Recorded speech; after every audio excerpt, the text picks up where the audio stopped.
하나님의 말씀 봅니다. 고린도전서 15장 9절에서 10절 말씀과 디모데전서 1장에서 12절에서 15절입니다.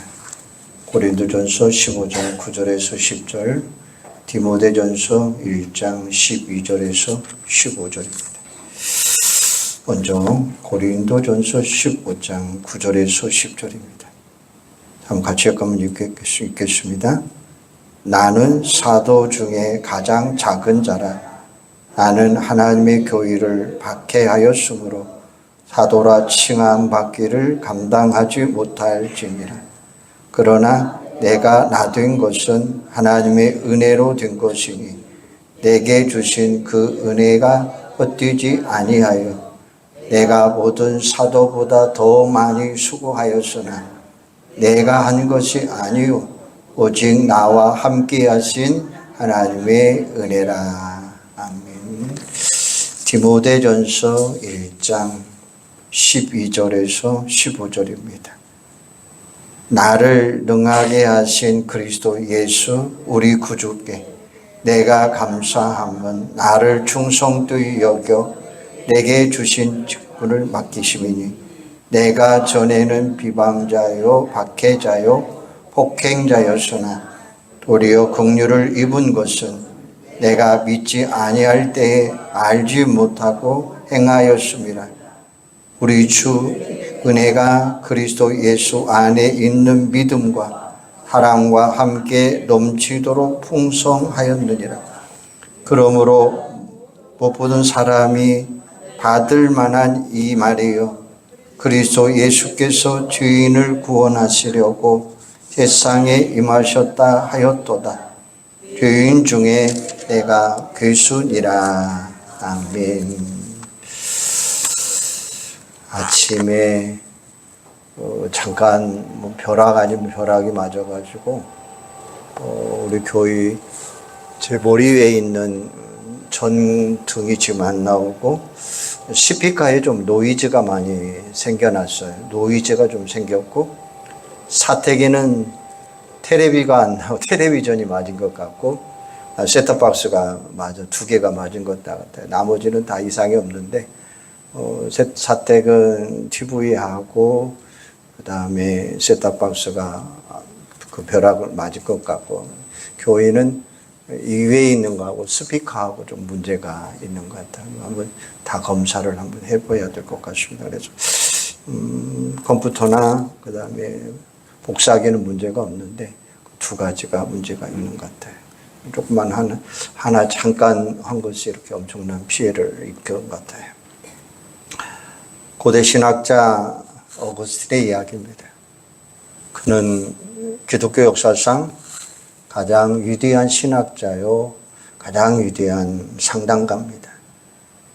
담대하게도 많은 사람들이 칭송을 받았고 한 번은 그에게 어떤 사람이 물었습니다.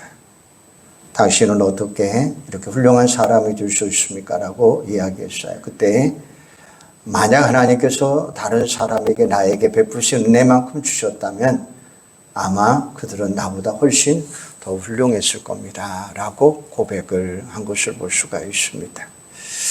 어거스틴은 젊은 시절에 방탕한 사람이었습니다. 학문에 대한 열정도 있었지만 아마 많이 교회에 빠졌고 결혼하지 않은 채 동거하고 자식을 낳기도 했습니다.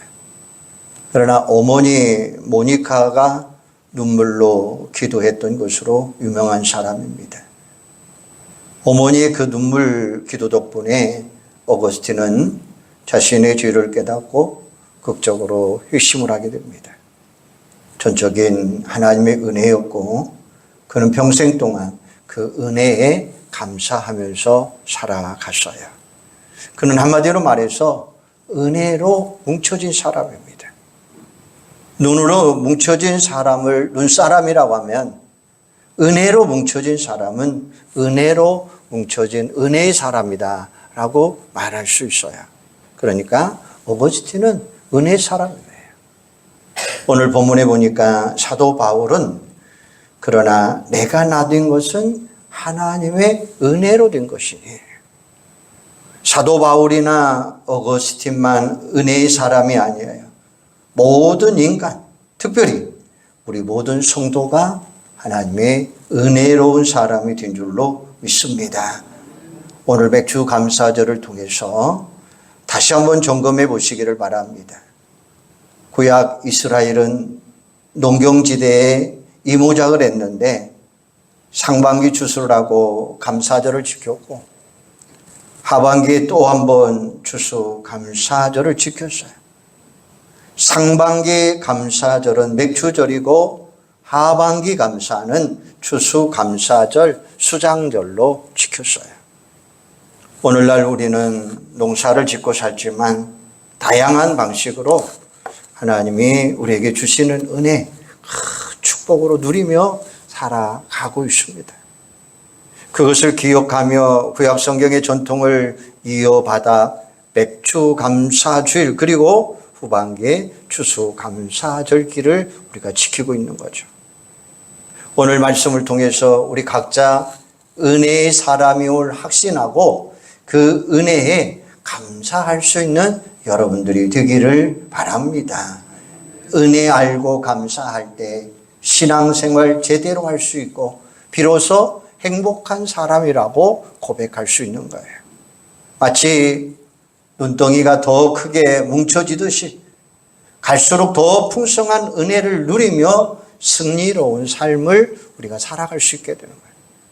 아무쪼록 은혜의 사람으로 감사하며 복된 인생을 살아가는 여러분들 되기를 바랍니다. 모든 인간은 하나님의 은혜로 살아갑니다. 비근한 해로 공기 없이 살 수 있는 사람이 있습니까? 하나도 없습니다. 그런데 그 사실을 알고 살아가는 자가 있고 모르는 가운데 살아가는 사람도 있습니다. 그것은 신앙이 있고 없고의 차이죠.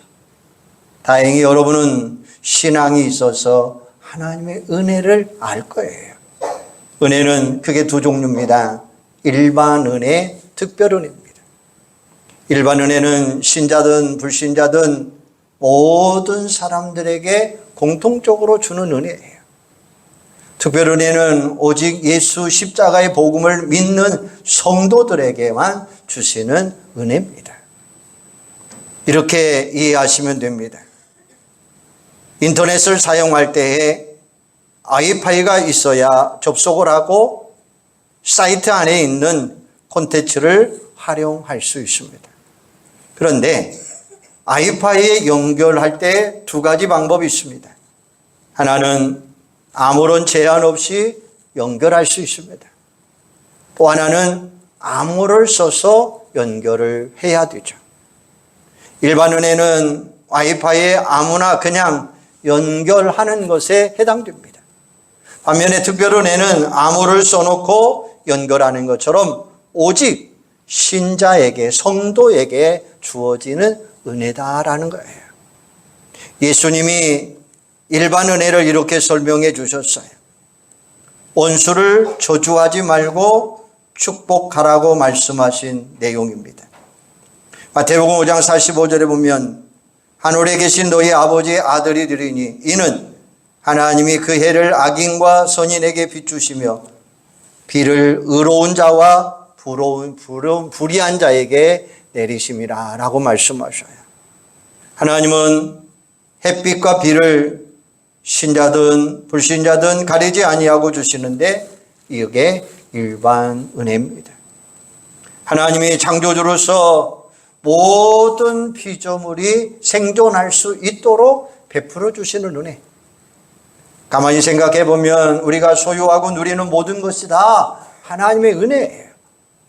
우리는 빈손 들고 이 세상에 왔습니다. 그러나 많든 적든 무엇을 갖고 있다면 그것은 전적으로 하나님의 은혜예요. 그래서 사도 바울은 누가 너를 남달리 구별하였느냐? 내게 있는 것 중에 받지 아니한 것이 무엇이냐? 내가 받았은즉 어찌 받지 아니한 것 같이 자랑하랴라고 고린도전서 4장 7절은 말씀하고 계셔요. 그리고 우리가 무슨 일을 할 때 보이지 않는 가운데 하나님이 도와주시는 것도 일반 은혜입니다. 솔로몬은 이렇게 말합니다. 시편 127편 1절에 보면 여호와께서 집을 세우지 아니하시면 세우는 자의 수고가 어디며 여호와께서 성을 지키지 아니하시면 파수꾼에 깨어 있음이 어디도다.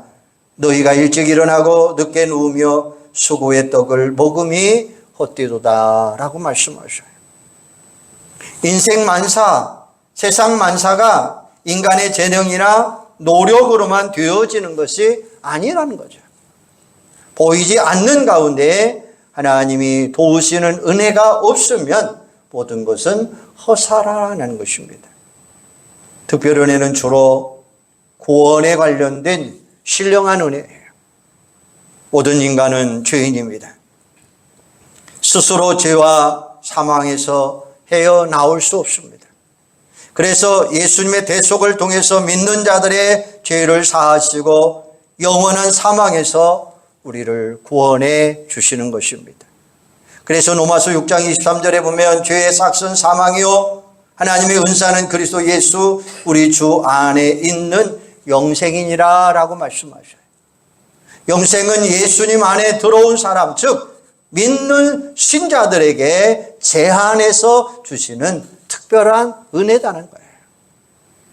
이와 같은 일반적인 은혜와 특별 은혜가 있기에 우리가 이 세상에서 영생을 누리며 승리한 후 천국에 갈 수 있다는 것입니다. 한마디로 말하면 모든 것이 하나님의 은혜인 줄로 믿습니다. 고 장영희 교수님의 이야기입니다. 그는 수필 갑니다.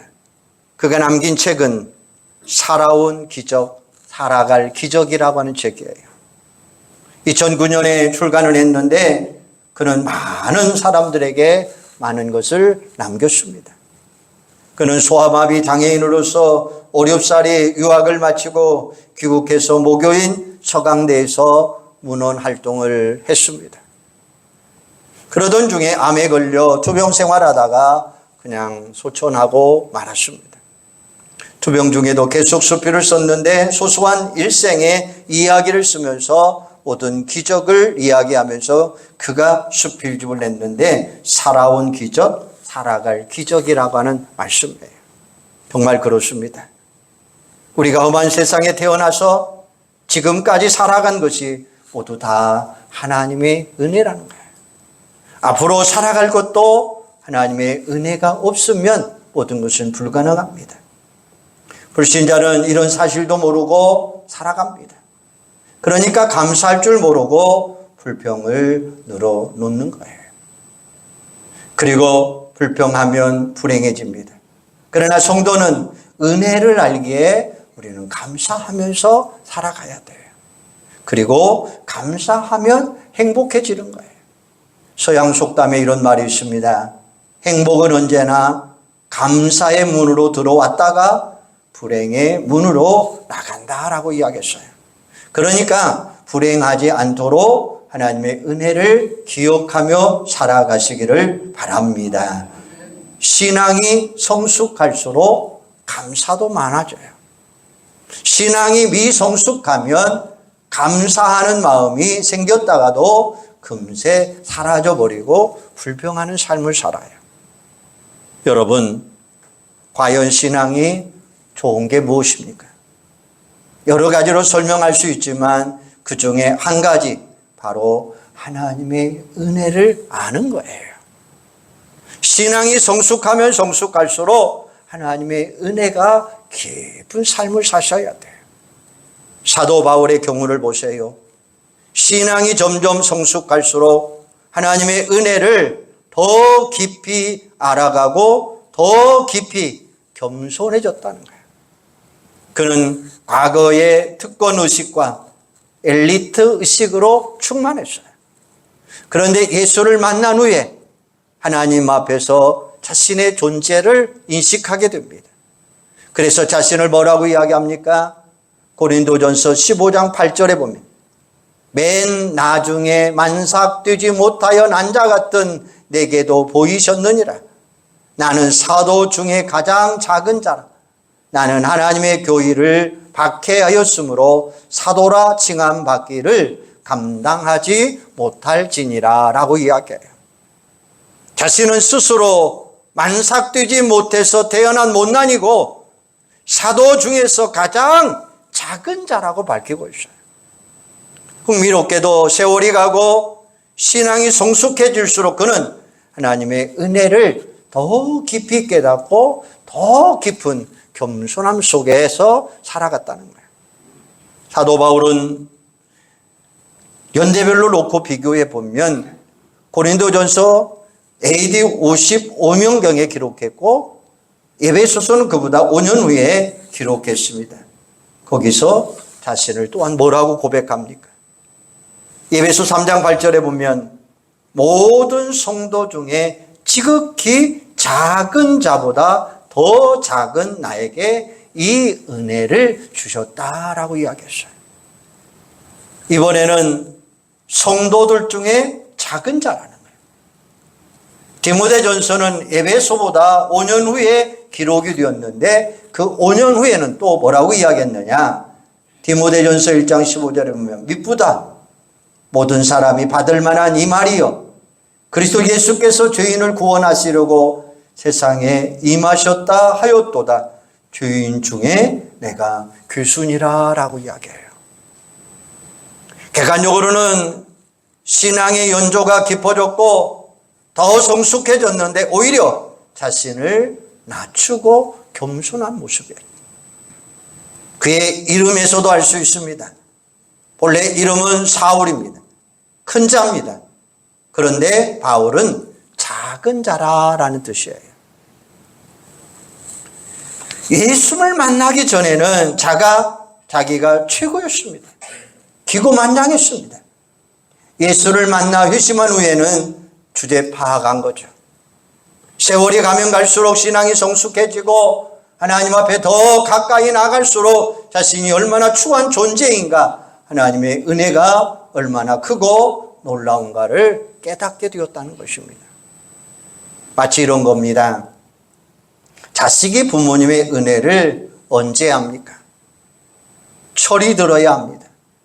철이 들기 전에는 계속 달라고 하고 불평, 불만을 많이 늘어놓습니다. 그러다가 철이 들면 부모님의 은혜를 알고 효도하려고 합니다. 신앙도 마찬가지입니다. 우리는 어떻습니까?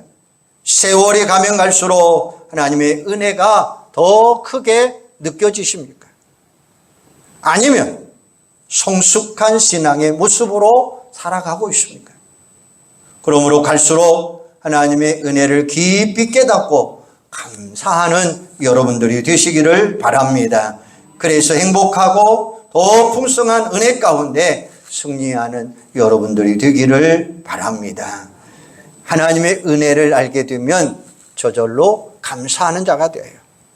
감사에는 두 가지 표현이 있습니다. 하나는 고백이요, 하나는 헌신입니다.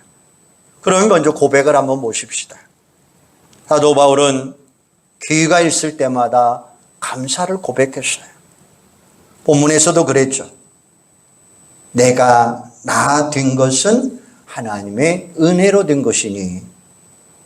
그러나라고 하는 말은 만삭되지 못하여 난 자이고 사도 중에 가장 작은 자임에 불구하고 부족하고 허물이 많고 그런데 하나님의 은혜가 우리에게 놀라운 것으로 채워짐으로 인해서 그가 감사를 고백하고 있다는 것입니다. 우리가 마음속에서 감사하는 마음을 가져도 고백하지 아니하면 그냥 스쳐 지나갑니다. 그러므로 고백하는 게 중요합니다. 입술로 고백하고 기도로 감사하고 찬양으로 더 나아가 다른 사람들 앞에서 공적으로 고백하며 간증해야 합니다. 하나님의 은혜에 감사하며 고백하다 보면 더 풍성한 하나님의 은혜를 경험하게 됩니다. 야고보 4장 6절에 보면 그러나 더욱 큰 은혜를 주시나니 그러므로 일러서되 하나님이 교만한 자를 물리치시고 겸손한 자에게 은혜를 주셨다 하였느니라 라고 말씀하셔요. 겸손한 사람이 더 많은 감사를 할 수 있습니다. 하나님은 감사하는 사람을 기뻐하시고 그런 사람에게 더 큰 은혜를 내려주시는 거예요. 은혜는 마치 물과 같아서 낮은 데로 흐릅니다. 겸손하고 감사하는 사람에게 은혜를 흘러 넘치게 해주시겠다는 거예요. 이른바 은혜의 선순환이 일어난다는 거예요. 반대로 은혜를 모르면 교만해지고 그 사람은 하나님께서 멀리하고 은혜도 멀리할 수밖에 없다는 거예요. 어느 교회 목사 사모의 간증입니다. 위암에 걸려 세브란스 병원에 입원해서 수술을 받게 됩니다. 그런데 개복해 보니까 암세포가 너무나 많이 퍼져서 그대로 닫고 봉합을 해버리고 말았습니다. 더 이상 할 수 있는 게 아무것도 없었어요. 담당 의사가 신실한 크리스천이었는데 이렇게 사모님에게 건의를 합니다. 사모님, 의학적으로는 더 이상 할 것이 없습니다. 인생을 정리하면서 노트에 감사했던 것을 한번 기록해 보시기 바랍니다. 마음의 안정을 찾을 것입니다. 라는 조언이었습니다. 사모님은 이 소리에 낙심할 수밖에 없었어요. 그러다가 어차피 떠날 인생이라면 그것도 의미 있겠다고 싶어서 하나하나 생각하면서 써내려갔어요. 첫째는 예수 믿게 된 것이 은혜였어요. 두 번째는 본래 못된 성격이었는데 목사 사모가 되어서 교인들을 사랑할 수 있어서 감사했어요. 세 번째는 아이들이 신앙 안에서 경건하게 잘 자라게 해주셔서 감사했어요. 이런 식으로 쓰다 보니까 며칠 만에 100개의 숫자가 넘어지고 말았습니다. 담당 의사가 오더니 그렇게 많이 썼느냐고 깜짝 놀라요. 그리고 이제는 그만 써도 된다며 퇴원하기를 원했어요. 집에 갔는데 감사 노트를 쓰는 게 너무나 좋았던 것입니다. 그래서 사모님은 계속해서 그 감사 노트를 써내려갔어요. 그러다 보니까 사모님에게는 기쁨이 샘솟았고 기력이 생기는 것 같았고 기도를 시작하고 신방을 하고 전도하기 시작을 했습니다. 교인들은 걱정이 생겼습니다. 그런데 가면 갈수록 사모님의 얼굴은 생기가 돌았고 광채가 나기 시작을 했습니다. 식사량도 늘어났습니다. 혹시 무리해서 악화되는가 아닌가 생각하는 점도 있었습니다. 그런데 몇 달 후에 병원에 가서 검진을 받게 되었는데 놀라운 일이 벌어졌습니다. 담당 의사가 이렇게 외치는 것이었습니다. 사모님, 기적입니다. 사모님, 다 나았습니다. 할렐루야. 이렇게 감사의 고백이 이런 기적을 낳게 된 줄로 믿습니다. 마음속에 감사의 마음을 품으시기를 바랍니다. 오히려 분주한 가운데서도 걱정과 근심에 끌려다 보면 불평, 불만하며 살아갈 수밖에 없어요. 그러므로 경건의 시간을 갖고 하나님의 은혜를 묵상하며 감사를 찾으시고 구체적으로 고백하는 삶을 사시기를 바랍니다. 기도와 찬양으로 감사의 노트로 고백하시고 다른 사람들 앞에서 담당하게 간증하며 고백하시기를 바랍니다. 그때에 은혜의 선순환이 일어날 줄로 믿습니다. 은혜 위에 은혜, 감사 위에 감사, 행복 위에 행복, 승리 위에 승리, 아무쪼록 감사를 고백함으로 인해서 더 풍성한 은혜를 맛보며 승리하는 여러분들이 되기를 바랍니다. 두 번째는 헌신입니다. 은혜를 알고 감사할 때 고백과 더불어 저절로 이루어지는 게 바로 헌신이라는 거예요. 그것은 하나님의 영광을 빛내고 복음의 증인으로 살아가는 헌신이에요. 사도 바울은 은혜에 감사하며 그 은혜에 보답받고 싶은 마음이 충만했어요. 그래서 시편 기자는 시편 116편 12절에 보면 내게 주신 모든 은혜를 내가 여호와께 무엇으로 보답할까라고 말씀하셔요. 바울은 감사의 동기로 고린도전서 15장 10절. 그러나 내가 나된 것은 하나님의 은혜로 된 것이니 내게 주신 그의 은혜가 헛되지 아니하며 내가 모든 사도보다 더 많이 수고하였으나 내가 한 것이 아니요 오직 나와 함께 하신 하나님의 은혜로라고 말씀하고 계셔요. 그는 사도의 직분에 충실하며 복음을 전하는 일에 수고할 수고를 아끼지 아니했어요. 그것은 하나님의 은혜였습니다. 다른 모든 사도보다 더 열심히 헌신했어요. 그런데 뭐라고 고백하고 있습니까? 수고하고 헌신했지만 그것조차 모든 것이 하나님의 은혜였다라고 고백하고 있습니다. 흔히 사람들이 오해하는 거 있습니다. 열심히 헌신하면 만사가 형통할 것입니다. 그럴수록 우리는 겸손해야 되는데 그렇지 못할 때가 얼마나 많습니까? 험한 세상 살다 보면 수시로 애기치 않는 고난이 많이 닥쳐옵니다. 고난은 성도들에게도 불신자들에게도 성숙한 신자에게도 미성숙한 신자에게도 다 닥쳐와요. 심지어 감사하며 헌신하는 사람들에게까지도 닥쳐옵니다. 그런 경우조차 감사할 수 있는 그런 성숙한 신앙을 소유하시기를 바랍니다.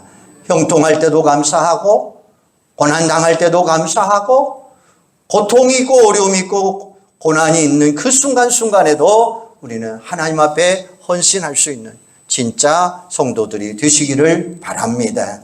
오늘 맥주 감사절을 보내고 있습니다.